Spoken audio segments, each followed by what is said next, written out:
In order to stuff the head, we have placed our stitch marker inside our loop at the end of the last round so that it won't get lost. We've also gotten our stuffing ready so that we can put it in. Now what we want to do is we're going to shove the stuffing into the hole to fill up the space inside our head. So we want to be careful. We want to put enough stuffing in there for it to be nice and firm, but not so much that it becomes overstuffed and the stuffing starts showing through the stitches. It's quite a large head, so it will take a surprisingly large amount of stuffing, but as you can see, I'm basically just pushing it into the hole using my thumbs mostly, and as you can see, it's still very empty, so we are going to add some more stuffing.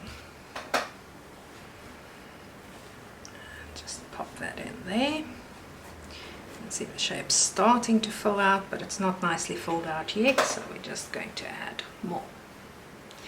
Stuffing is a very important part of making your amigurumi.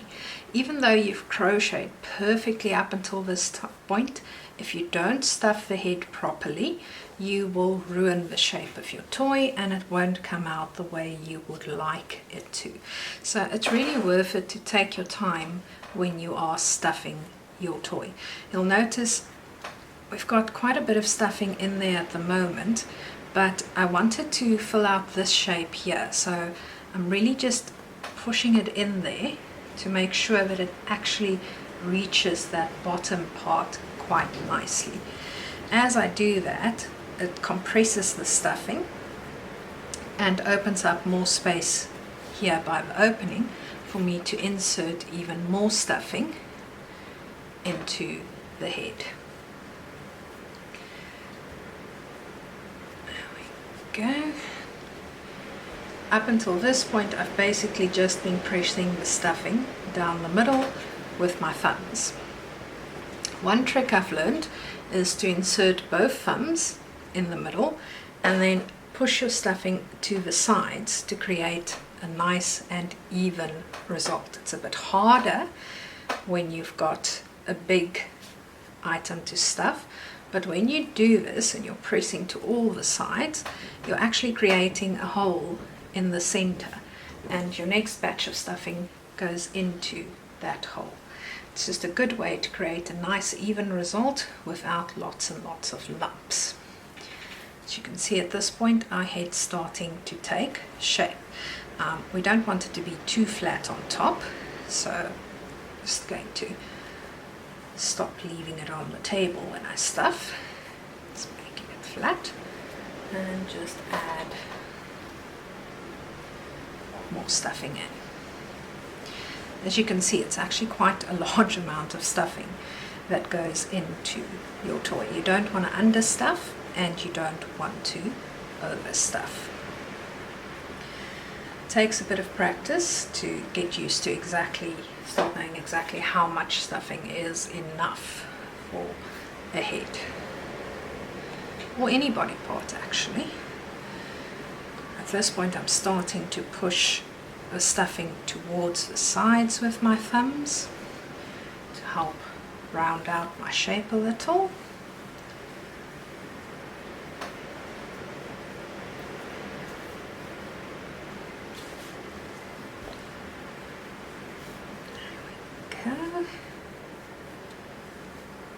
It's starting to round out nicely now.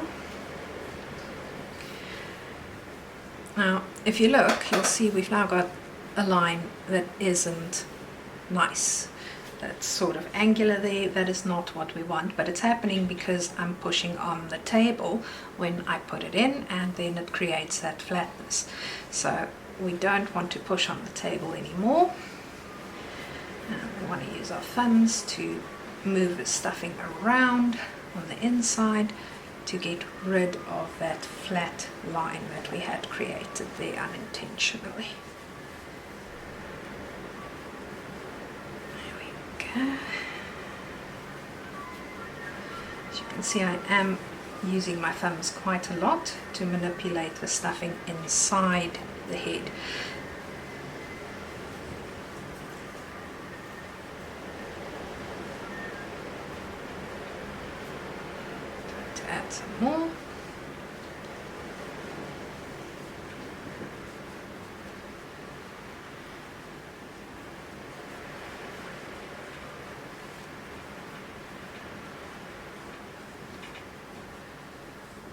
See, when you press on your head, you can actually smooth things out and change shapes.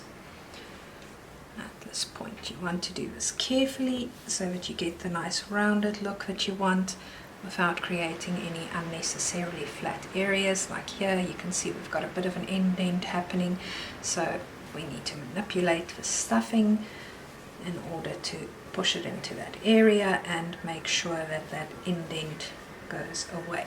We don't want any indents like that. We want a nice, smooth, round shape.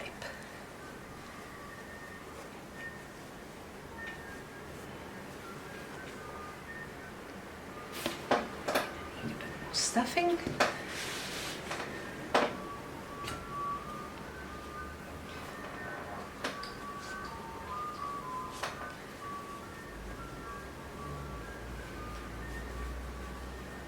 Don't normally work at a table, so instinctively I'm pressing down on the table, and I really shouldn't be when I'm doing this.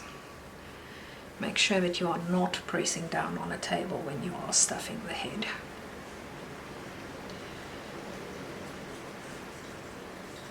I'm working at the table at this point so that you guys can see exactly what it is that I'm doing to stuff the head. There we go. See our head's starting to get a nice firm shape, but if you look carefully here and here, you'll see we've still got a bit of a dent there. So we need to manipulate our stuffing on the inside to fill out those dents. Sometimes you just need to take a bit more stuffing and push it in towards the area where you have spotted the dent, and that will help to just lift it out a little bit. It's a little bit like doing body work on your car after you've had a crash. You just want to fix it and smooth it so that nobody could ever tell that that is the spot where your car got hit.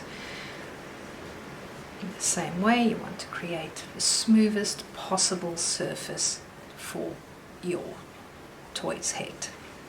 You don't want any lumps sticking out. You don't want any dents going in. And as you can see, I really am taking my time with this to make sure that I get the best possible shape.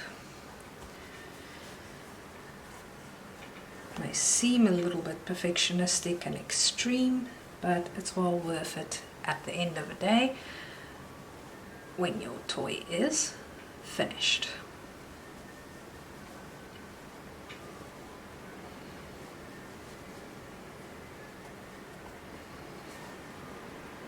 Okay, there we go. Created a nice round shape.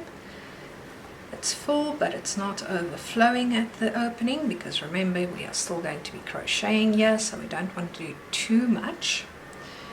So let's stuff that down. We will be adding more stuffing as we carry on creating our head and our body. We've mostly finished the head, so we'll almost be moving on to the body. There we go.